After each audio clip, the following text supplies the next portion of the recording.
പല അക്രമത്തിന്റെയും കൊലപാതകത്തിന്റെയും വരെ കാരണം നാം ചികഞ്ഞ് അന്വേഷിക്കുമ്പോൾ നിസ്സാരമാണെന്ന് നമുക്ക് മനസ്സിലാക്കാൻ സാധിക്കും. അല്ലെങ്കിൽ അന്നേരമുണ്ടാകുന്ന വൈകാരിക വിക്ഷോഭത്തിന്റെ പ്രചോദനമായി നടന്നതാണെന്ന് നമുക്ക് ഊഹിക്കാൻ കഴിയും. ഇത് ഞാൻ പറയാൻ കാരണം, ഇന്നലെ കായംകുളത്ത് നടന്ന ഒരു കൊലപാതകം. ഈ കൊലപാതകം നിസ്സാരമായ കാരണത്തിന്റെ പേരിലായിരുന്നു.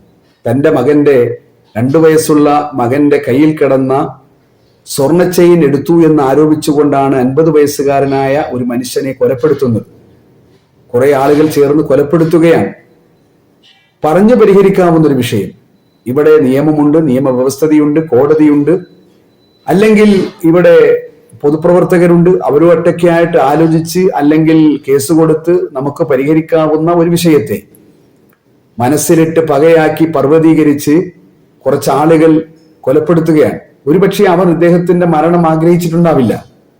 അന്നേരത്തെ വികാര വിക്ഷോഭത്തിന്റെ പേരിൽ അക്രമം ചെയ്തപ്പോൾ ആ അക്രമം അദ്ദേഹത്തിന്റെ മരണത്തിൽ കലാശിച്ചതാവാം. അതുകൊണ്ട് മനുഷ്യനെ സംബന്ധിച്ചിടത്തോളം അള്ളാഹു ബുദ്ധി തന്നതും വിവേകം തന്നതും ചിന്തിച്ച് പ്രവർത്തിക്കാനാണ്. അത് പെട്ടെന്ന് ഒരു വിഷയത്തിന്റെ മേൽ അടിമപ്പെട്ടുകൊണ്ട് വലിയ വലിയ പ്രത്യാഘാതം ഉണ്ടാകുന്ന പ്രവർത്തനം നാം ഒഴിവാക്കണം. ചിന്തിച്ച് ജീവിക്കുക, വിവേകത്തോടെ മുന്നോട്ട് പോവുക.